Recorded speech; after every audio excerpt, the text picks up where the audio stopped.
Hello दोस्तों, नमस्कार। मेरे चैनल सुखजान केमिस्ट्री ग्रुप में आपका हार्दिक स्वागत है, अभिनंदन है। आज बहुत ही महत्वपूर्ण टॉपिक हम लेने जा रहे हैं, कार्बनिक सूत्र।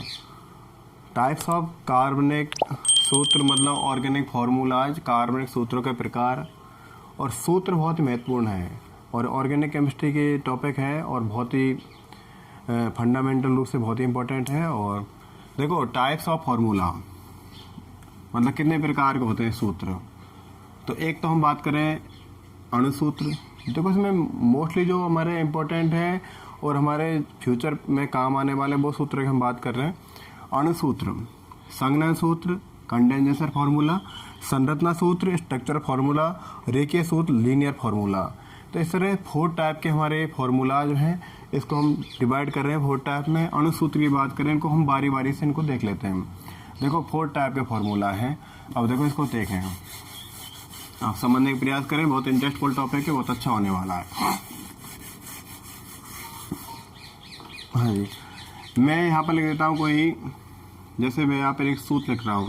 पहले हम एक एग्जाम्पल ले रहे हैं, वैसे ज़्यादा उसमें कुछ नहीं है। C4H10 एक फार्मूला ले लिया मैंने, C4H10। ये मैंने वैसे लिख दिया, कोई दिक्कत नहीं है इसका।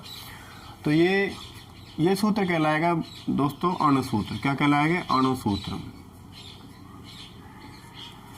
इसको हम बोलेंगे मॉलिक्यूलर फार्मूला। क्या बोलेंगे इसको हम? Molecular formula. तो ऐसा फार्मूला जिसमें किसी अणु में उपस्थित परमाणु की संख्या ही शो की जाती है। ऐसा फार्मूला जिसमें किसी अणु, जैसे अणु है ब्यूटेन का फार्मूला है। किसका फार्मूला? ब्यूटेन। किसी अणु में उपस्थित उसके परमाणु की संख्या का ही हमें पहचान मिलती है, पता लगता है, उसे हम अणुसूत्र कहते हैं। बाकी और कोई जानकारी हमें प्राप्त नहीं होती, जैसे उसकी बॉन्ड एंगल कितना है, उसका संकरण कितना है, वो उसकी स्टीरियोकेमिस्ट्री में क्या योगदान है, वो सारा कुछ हमें पता नहीं चलेगा। सिर्फ और सिर्फ उसके एटम के नंबर के बारे में पता चल रहा है। यहाँ पर देखो, कार्बन के नंबर कितने? 4 हैं। हाइड्रोजन कितने? 10 नंबर हैं, 10 नंबर हैं। ये जानकारी सिर्फ हमें प्राप्त हो रही है, बाकी इससे और कोई जानकारी हमें प्राप्त नहीं हो रही है। तो ये अणुसूत्र में होता है सारा कुछ। अब देखो, अणुसूत्र के बाद हम दूसरा सूत्र ले चले, संघनन सूत्र। इसको संघनन में कैसे लिखें? इसको थोड़ा खोल सकते हैं हम। देखो, कार्बन कितने? 1 2 3 4। कार्बन कितने? 4। ध्यान देना, मैंने एक दिन एक टॉपिक भी लिया था, वो था कार्बन की संयोजकता। और उसमें कार्बन की संयोजकता 4 होती है। और संयोजकता किसी भी परमाणु की जितनी होती है, वह परमाणु उतने ही बंध बनाता है। इस बात को आप ध्यान रखें। तो कार्बन कितने हैं? 4 कार्बन हैं। 1 2 3 4। एल्केन लगा हुआ है, तो ध्यान रखें। हाइड्रोजन कितने हो जाएंगे? कार्बन की वैलेंसी 1 इधर 3 इधर, हो गए 4। कार्बन की वैलेंसी 2, तो यहाँ पर हो रही है संयोजकता, तो 2 हाइड्रोजन और ऐड कर देते हैं। यहाँ पर भी 2 हाइड्रोजन ऐड कर देते हैं। यहाँ पर 3 हाइड्रोजन।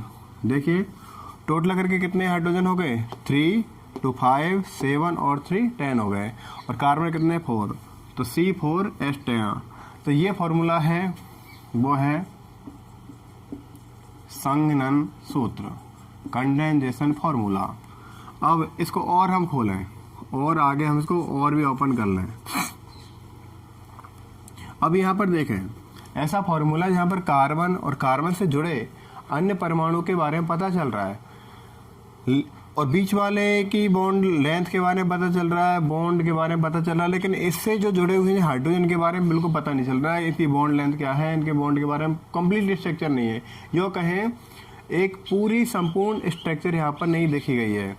अब देखो, इसको और आगे हम ओपन करें, थोड़ा और खोल लें इसको। 1 2 3 4। कार्बन की जिसमें सारी संयोजकताएं कंप्लीटली हमें डिस्कवर होती हैं, कंप्लीटली हमें देखी जा सकती हैं, उस फॉर्मूला को हम बोलेंगे संरचना सूत्र। देखो, यहाँ पर कार्बन है। कार्बन से कितनी हाइड्रोजन जुड़ी है? 3 हाइड्रोजन जुड़ी हुई हैं। 1 2 3। इस कार्बन से 2 हाइड्रोजन है, तो 1 2। इससे भी 2 हाइड्रोजन है, इससे भी 3 हाइड्रोजन। 1 2 3। देखो, मेथिल ग्रुप है, मतलब CH3। C के पास 1 2 3 हाइड्रोजन जुड़ी हुई हैं। यहाँ इस कार्बन के साथ 2 हाइड्रोजन है। यहाँ इसके दफा 2 हाइड्रोजन है, यहाँ इसके पास 3 हाइड्रोजन है। तो ये पूरी तरह ओपन कर दिया है, इसको बोलेंगे संरचना सूत्र। क्या बोलेंगे इसको? संरचना सूत्र। क्लियर बात? संरचना में प्रत्येक परमाणु से जुड़ा अन्य परमाणु, उसके सारी बंध लंबाई, बंध दूरी, पूरी स्ट्रक्चर कंप्लीटली हमें दिखाई देती है, दृष्टिगोचर होती है। ऐसे सूत्र को बोलते हैं हम संरचना सूत्र। अब देखिए, ये अणुसूत्र हो गया। अणुसूत्र में कुछ भी पता नहीं चल रहा था, सिर्फ और सिर्फ कार्बन के परमाणु की संख्या, हाइड्रोजन के परमाणु की संख्या के बारे में पता चल रहा था। लेकिन यहाँ पर कार्बन के जो बंध है उसके बारे में थोड़ा थोड़ा स्ट्रक्चर खुल रही है। थोड़ा सा इसकी बजाय थोड़ा सा बड़ा था, थोड़ा ज़्यादा हमें और खुला मिला, लेकिन स्ट्रक्चर फॉर्मूला संरचना सूत्र में इसको कम्प्लीटली हम खोल देते हैं। अब देखिए कितने कार्बन, अब एक सूत्र और आता है, इसको हम कैसे लिख सकते हैं? इसको हम और कैसे लिख सकते हैं? Linear formula. कितने कार्बन हैं? 1 2 3 4। तो देखो रेखीय सूत्र में क्या होता है, कार्बन से जुड़ा प्रत्येक कार्बन, उसको शो नहीं किया जाता है। कार्बनिक फॉर्मूला में, कार्बनिक सूत्रों में रेखीय सूत्र लिखते समय ध्यान रखें, कार्बन कितने हैं? 1 2 3 4। जितने कार्बन हैं उतने ही हम टर्न लगाते हैं, जितनी हम घुमाव लगाते हैं। देखो यहाँ पर 1 2 3 4 कार्बन है, राइट। तो एक रेखीय सूत्र में क्या हो, इसको एक मान लेंगे, ये किनारा है, ये सिरा है, इसको एक मानेंगे, एंड इस टर्मिनल को एक मानेंगे। सेकंड ये घुमाव है थोड़ा सा, इसको हम नंबर सेकंड दे देंगे, इसको नंबर थर्ड दे देंगे, नंबर 4 दे देंगे। इस तरह से यदि आप इसको एक लाइन खींचे, लाइन में पता नहीं चलेगा, तो हम क्या कह सकते हैं? रेखीय सूत्र। ये कौन सा सूत्र हो गया? रेखीय सूत्र।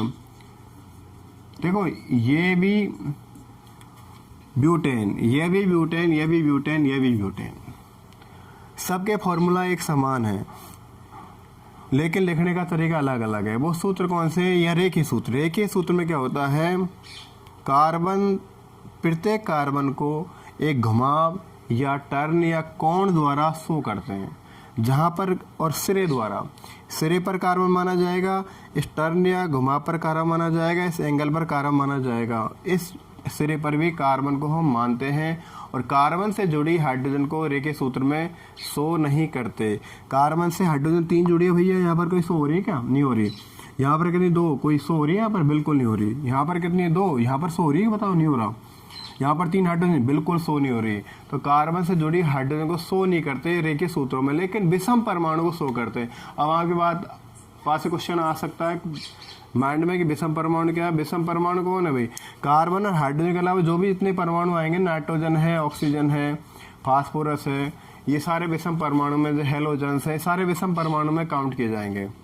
तो यहाँ पर कार्बन और हाइड्रोजन की बात कर रहे हैं। रेखीय सूत्र में सिर्फ कार्बन और हाइड्रोजन को शो नहीं किया जाता, सिर्फ और सिर्फ कार्बन जहाँ पर है, जितने कार्बन है उनको कोण द्वारा या सिरे द्वारा शो करते हैं, या घुमाव द्वारा शो करते हैं। तो रेखीय सूत्र ये तो था अणुसूत्र, ये संघनन सूत्र, ये संरचना सूत्र, ये रेखीय सूत्र। अब देखिए हम एक एग्जांपल और लेते हैं इस तरह का। मैं एक फॉर्मूला लिख देता हूं यहाँ पर,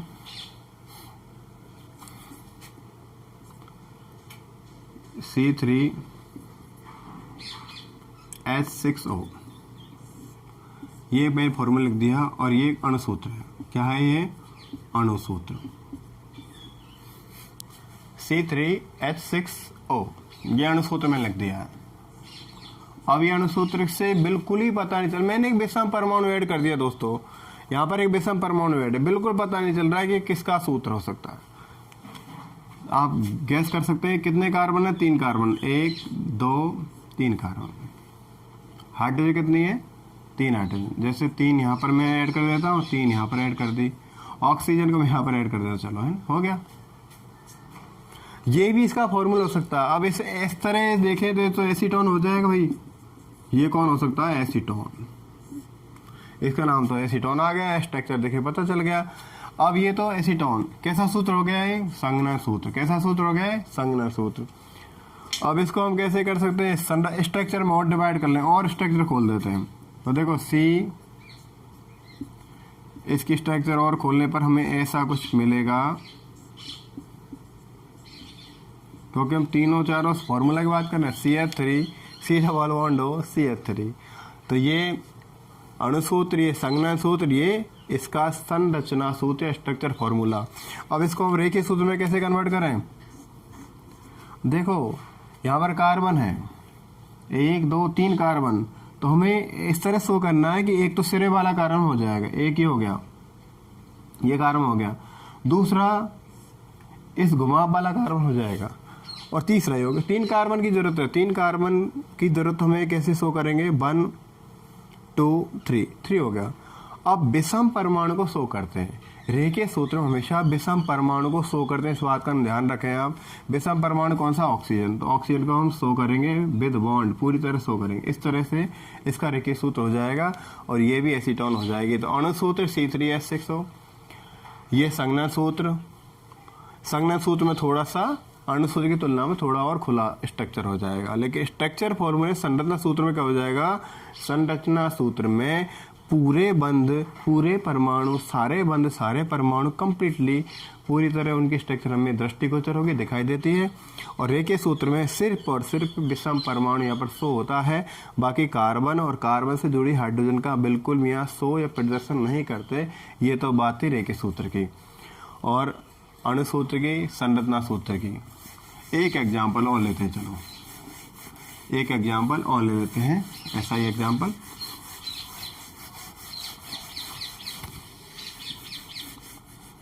क्या इसी अणु सूत्र से हम और बना सकते हैं? देखिए ये अणु सूत्र है, इसमें थोड़ा सा एक्सपेरिमेंट और कर लें। 1 2 3, कितने कार्बन है? 3 कार्बन, 6 हाइड्रोजन, 1 ऑक्सीजन। तो मैं इसको इस तरह कर सकता हूँ, ये क्लियर कर सकते हैं ना? कितने हाइड्रोजन है? 6, 3 और 2 5 और 1 6। अरे वाह, वास्तव में एसीटोन था, ये कौन बन गया? एल्डिहाइड। अरे वाह, वेरी गुड। ये कौन बन गया? एल्डिहाइड।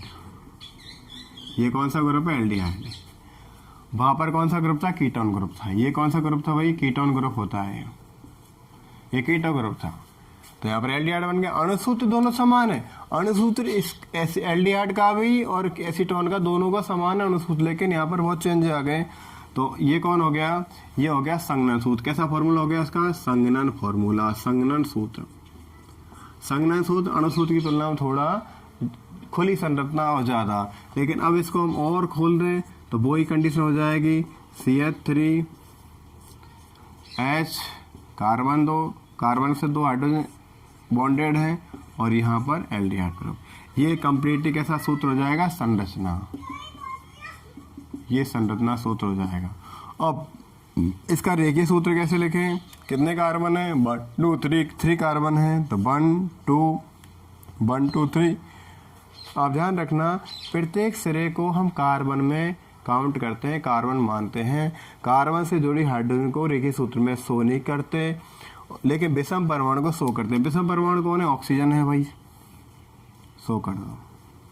ऑक्सीजन को शो कर दिया, लेकिन हमने और चीज़ शो बिल्कुल नहीं की। ठीक है, तो यहाँ पर ये बात थी। चलो हम इसके साथ एक H को शो जरूर कर देते हैं, ताकि ये पता चल जाए। एल्डिहाइड है, इसलिए मैंने शो को ऐसे कर दिया। ये एल्डिहाइड है, तो ध्यान रखना, अणुसूत्र, दूसरा संघनन सूत्र, तीसरा संरचना सूत्र, चौथा रेखीय सूत्र। पहला मॉलिक्यूलर फॉर्मूला, दूसरा कंडेंसेशन फॉर्मूला, तीसरा structure formula, and fourth one liner formula. तो इस तरह 4 टाइप के फॉर्मूलाज हैं। ये मुझे सोचा मैंने थोड़ा वीडियो बनाना चाहिए, मैंने बनाया वीडियो अच्छी लगे तो आप लाइक करें। इसके बाद हम नेक्स्ट जो वीडियो मिलने वाले हैं, वो वीडियो मेरा होगा बहुत बढ़िया, IUPAC नामकरण। और IUPAC नामकरण में आपको बता दूं, पूरी कंप्लीट रूप से आपको एल्केन में करवा चुका हूँ। एल्केन एल्काइन से पूरे क्रियात्मक समूह आपको वहाँ पर मिलेंगे, और पूरे कंप्लीट रूप से IUPAC आपको नामकरण करवाएगा। लगभग 10-5 लेक्चर में कंप्लीट होगा। All the best. वीडियो अच्छी लगे फिर लाइक शेयर जरूर करना, और तब तक के लिए नमस्ते।